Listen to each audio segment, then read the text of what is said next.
L'invité de Béatrice Rulle ce matin, 6 minutes avec l'avocate Milena Peeva concernant la situation dans les cellules de poste de police Genevois, Béatrice. Bonjour Milena Peeva. Bonjour. Merci d'être sur Radio Lac ce matin. Une jeune femme de 20 ans est décédée il y a exactement une semaine dans les cellules du vieil hôtel de police du boulevard Karl Vogt. Il y a un mois, c'était un jeune homme. 2 morts en un mois, ce n'est pas normal. La situation au sein du poste de police genevois est donc anormale. C'est une situation anormale, c'est une situation qui est extrêmement alarmante, je pense pour plusieurs parties qui se sont déjà exprimées. 2 morts en l'espace de moins d'un mois, de personnes particulièrement jeunes et en situation de vulnérabilité puisqu'elles sont aux mains de l'État et restreintes dans leur liberté, posent des problèmes et soulèvent différentes problématiques qui sont malheureusement déjà connues. Mais j'ai envie de vous dire, comment peut-on mettre fin à ces jours quand on est au sein d'un hôtel de police genevois? Effectivement, la question se pose. Il y a plusieurs problématiques qui se présentent au sein des postes de police, notamment une question de la surveillance des personnes qui sont mises en détention, du nombre de fois où finalement les agents de police s'enquièrent de la situation, de l'état de la personne une fois qu'elle est mise en cellule de détention, et les moyens à disposition, finalement les mesures de prévention et de protection qui sont mises en place pour éviter ces situations-là. Dans le cadre de cette jeune femme qui est donc décédée il y a une semaine, il semblerait qu'elle était toxicomane. On peut s'interroger également là sur la prise en charge sanitaire, si je puis dire, de cette personne. C'est une des problématiques qui a régulièrement été soulevée de manière assez publique, non seulement récemment, mais dans les années précédentes aussi. La prise en charge médicale des personnes vulnérables en situation de détention provisoire. Il y a une question de la médication qui leur est donnée à ces moments-là. L'intervention de médecins est un droit. Elle peut être demandée en tout temps, à partir du moment où la personne est arrêtée provisoirement, pendant les auditions et pendant toute la durée finalement de sa détention. Elle peut être demandée par la personne elle-même, par les fonctionnaires de police ? Tout à fait, elle peut être demandée par la personne elle-même en tout temps, même plusieurs fois si ça s'avère nécessaire, et par les agents de police s'ils estiment qu'il y a une situation qui nécessite une intervention médicale. Maintenant, la question des médicaments qui seront donnés à la personne dépend de la situation et dépend finalement d'un examen médical qui est circonstancié, qui peut s'avérer assez bref, qui peut être fait de manière urgente. Et pour les personnes toxicomanes et de manière générale consommatrices, ça revient à procurer à la personne des substituts finalement de ces substances-là dont les effets sont estimés sur le moment. Vous évoquiez la possibilité que ce soit la personne elle-même qui le demande. Pour le demander, il faut le savoir. Quels sont les droits de ces personnes quand on arrive encore une fois, elles étaient arrêtées pour des cas bagatelles, comme on dit. C'était pas des bandits de grand chemin. Tout un chacun ne connaît pas forcément ses droits.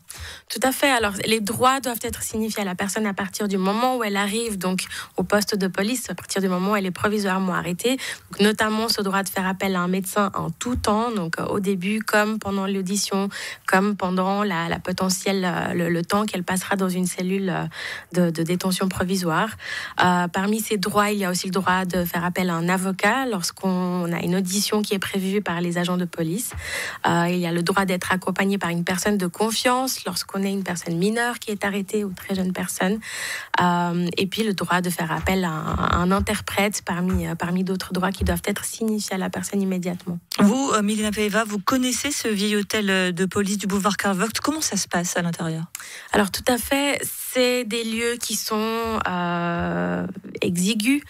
On amène la personne au poste de police, elle subit donc une fouille, on va prendre les objets qui se trouvent sur elle, les protocoler, les écarter, et ensuite la personne est généralement accompagnée dans une de ces fameuses cellules de détention provisoire, comme mesure finalement de prévention type, et ce qui est le minimum, c'est qu'on va retirer les objets qui pourraient potentiellement représenter un danger pour la personne, les chaussures, des vêtements, tout vêtement qui contient des lacets, ceinture, etc. Pour éviter des situations où la personne pourrait se mettre en danger elle-même.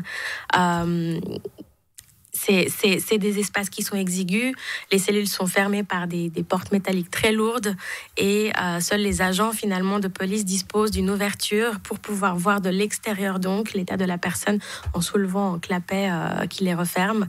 De l'intérieur de ces cellules-là, la personne a un bouton d'urgence qu'elle peut appuyer en cas de besoin et qui, selon les endroits, les cellules et les postes, fait apparaître une lumière à l'extérieur et puis une alarme qui signale un besoin. un bouton d'urgence qui a clairement pas été activé dans les 2 cas dont on a parlé. Dans ces 2 cas, justement, on peut s'étonner que les fonctionnaires de police n'aient rien vu. Il n'y a pas des rondes qui s'organisent pour vérifier l'état de la personne très régulièrement? Alors malheureusement, ça c'est quelque chose qu'on ne sait pas, puisqu'à notre connaissance, il n'y a pas de protocole spécifique qui exigerait certaines vérifications, certaines rondes. Les agents de police sont là. Il y a une brigade de surveillance, qu'on appelle une brigade de surveillance des auditions, mais qui a la charge de surveiller les personnes qui sont en attente de passer notamment devant les procureurs de permanence du ministère public, dont les locaux sont aussi situés au vieil hôtel de police.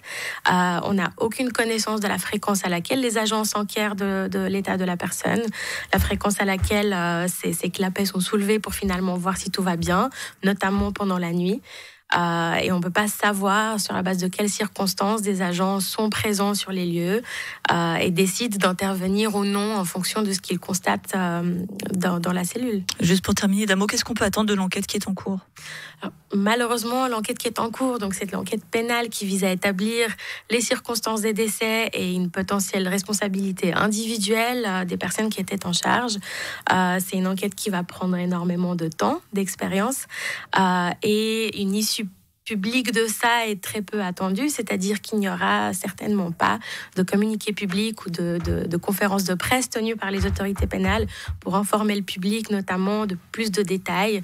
En pratique, on n'aura pas beaucoup plus d'informations, non seulement sur les circonstances exactes, mais aussi sur les résultats des rapports d'autopsie. Merci beaucoup, Milena Peeva. Je rappelle que vous êtes avocate, d'avoir été sur Radio Lac ce matin. Merci à vous.